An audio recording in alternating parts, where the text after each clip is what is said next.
Takole uvešen s Cankarjevimi rokopisi, ki se sušijo, da se črnilo utrdi in zorijo, tako kot dobro zorjen pršut na krasu, se dostikrat sprašujem kot antikvar, kako so zorele ideje za Cankarjeve knjige, kako so izhajale, zakaj so tako lepo opremljene. Kot začetnik antikvar sem se velikokrat srečeval s Šventnerjevimi izdajami in nisem vedel, kaj sploh to so, kdo stoji za temi. Kasneje, v času svojega opravljanja poklica, sem pa večkrat videl in prebiral zgodbe o Šventnerju, o Cankarju in stvari so postale malo bolj jasne.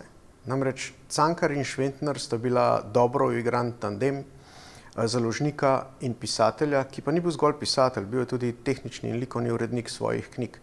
Šventner je mnogokrat svetoval, koga izbrati za ilustratorja, kako izdelati ilustracijo, kako vezati knjigo in kakšen papir izbrati. In ravno to daje Cankarjevim prvim izdajam, ki so izšle v založbi Lavoslava Šventnerja, neko težo, lahkotnost in obenem podkrepijo vsi te detajli, podkrepijo knjigo in njen nastanek.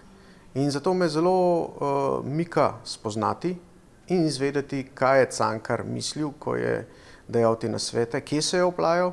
In v kontekstu razstave, ki govori o Cankarjevih delih v primerjavi z evropsko dramatiko, je morda zanimivo videti tudi Cankarjeva dela, Cankarjeve knjige v primerjavi z evropskim založništvom.